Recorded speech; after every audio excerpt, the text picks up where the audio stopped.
seems wrong. Hey everyone, welcome back to another episode of Road to Pro. Today, I kind of want to change gears slightly so you guys can get even better. I've shown you practice tips. I've shown you what to work on. But what I haven't done is explained how to do it. Sounds weird, right? Well, when it comes to practicing foosball, there's a right way and there's a wrong way. The wrong way gets you into bad habits. The right way gets you tournament ready. There's some weird stuff that actually, when you hear it, will make sense. But probably when you're practicing at home, you're not doing it. And that's why when you show up at a draw or a tournament, you go, well, why did I make that stupid mistake? Let's jump on a table and let me explain to you what I mean. Let's start with the 5-bar, since it's probably one of the most important parts of your game. Now, most people, when they're warming up and practicing, they just go, okay, I'm going to do a wall pass, and let's do a lane pass, and okay, let's do another lane pass, wall pass. And you get into this habit of just quickly doing passes. But what you're not doing is working on your series. My series is very basic, and the right way to practice it is very different than the wrong way. The wrong way is just throwing passes over and executing them. Whether it's good or bad, you just keep doing it, hoping your percentage keeps getting higher and higher. Now, if you're new to foosball, it's not a terrible idea, but there's a better way. My series is all based around the pull of the ball and the downward motion towards the wall, which most people's is. But if I just roll it down on the first roll and just go into a pass every time, I'm developing a bad habit. That bad habit is that of not being patient. You need to work on being patient to make the right reads. So, if I really want to practice my 5-bar, roll it down and do it a few times before I go into the pass.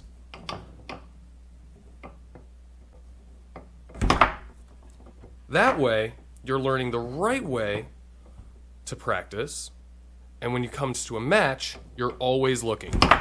So you can execute the pass even when after you've moved it around a few times, pulled it down, checked again, and you just go right into it. Let's move on to the 3-bar. I think this is going to make a little bit more sense.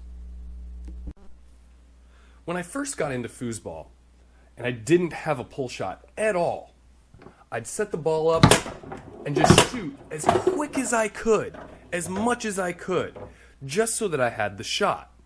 But later on, when I found myself in a match and I was under pressure, I'd tend to choke more. The reason I choked more is because I didn't know how to be patient. My shot, my arm, my hand, it had no idea how to be patient at all because I'd never practiced it. When you practice being patient, you play patient. So, say we're working on our 5-bar, and then we need to work on our 3-bar as well. For me, and this works for any shot, guys, so don't say, oh, well, I should do a brush pass. He was only doing sticks. And he's shooting a pull shot opposed to a rollover, I shoot a rollover. This works across the table for everything. Instead of rolling the ball over and just going at it and shooting a quick shot to work on your repetition, every time, roll it over. Make sure that it's perfect. Sit on the ball. 8, 10, 15, 20 seconds. And I'll explain more on why I say 20 seconds in just a moment. Roll it down. Set it back up. But don't quick shoot. Set the ball up. Take 8, 10, 15, 20 seconds to shoot every single time. You're going to want to be able to do that so that, say, you're playing in a match. The goalie resets you, but you don't reset up the ball. You not only have additional time in that match, but you now don't even have to move. You can just sit there for the full time again. In that type of situation, you're going to want to just keep waiting and sitting. If you've never shot beyond 20 seconds before, your arm isn't going to know what to do, and you're going to whiff. But if you've sat and practiced it and waited and you've counted over and over and over again, and you're comfortable of sitting on the ball for a really long time, when that time comes, you're going to be able to snap one off. The concept is muscle memory. You want your body and your mind to be ready for those situations. And that's going to come up more often than it's not in a match. You're never going to just run through somebody and destroy them on the table without there being a big point involved. There's always a time in every match that there's a big point. And when that big point comes, you have to deliver. It is the only time to win that match, really. And you have to come through. And when you've practiced correctly, by sitting on the ball, by working your 5-bar, by practicing it over and over and over again, that's when you find yourself moving up to the next level. Most defenses are only good for about 7 to 8 seconds. After that, they start making mistakes. They start keeping a guy and freezing somewhere, leaving giant open holes. Because people don't practice their defense for 5, 8, 10, 12, 15, 20 seconds, and they don't know what to do. When the time comes, and you've been sitting on that ball for so long, that you can just snap it off. I mean, you're going to change your whole game of foosball. So to coincide with this video, I have another video coming out tomorrow. It's my match in a DYP with Patrick versus Bill and Vicky. If you don't know who Bill is a great forward. Absolutely top-notch, one of our local pros. Vicky just so happens to be one of our up-and-coming female players here in Chicagoland. Also has a ton of talent and a ton of potential. The reason I pick out this match specifically, it's because during the match I was struggling dramatically on scoring. I couldn't figure out why at first. And then it kind of dawned on me after a friend of mine hinted at it. By hinted at it, he basically slapped me in the face with it. But he reminded me that my timing and my shooting was almost always the same time. So if you watch the first 2 games of the match, my timing is way off. I'm shooting on the same tendencies, shooting at the same things over and over and over again. I'm not saying Vicky didn't have great defense, because she did. Otherwise the shots would have gone in anyway.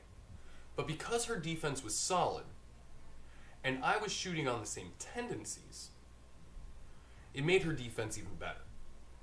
When I remembered to sit down, wait, and be patient, the match changes dramatically, and so does my shot. Tomorrow this match is going to go live. I want you to sit down and pay close attention to my 3-bar and her defense, my timings, my tendencies. Because the moment you see me start scoring more, you'll see why. And it's all because I've been practicing on execution and not on tournament-ready execution. There is a difference. I've been shooting shots and shots and shots over and over and over again at similar tendencies to get my execution back because I haven't been playing in a few years. But what I forgot to work on was my sit-down timing, my sitting on the ball, waiting, being patient. All of those things combined allow you to become a better player. I have not commentated it on purpose because I want you guys in the notes to define the exact time that you see me make my adjustment. It's when the whole match changes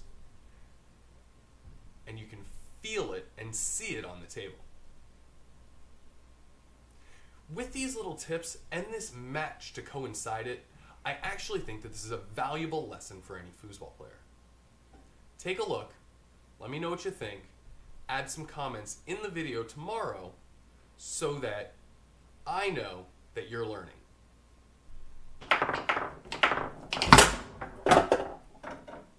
Hey guys, thanks for watching another episode of Road to Pro. If you like this episode, make sure that you click the sub button over here. If you want to watch my last episode of Road to Pro, click over here. Don't forget, tomorrow we're going to have the video that coincides with this one. Check it out. Till next time, guys, happy foosing.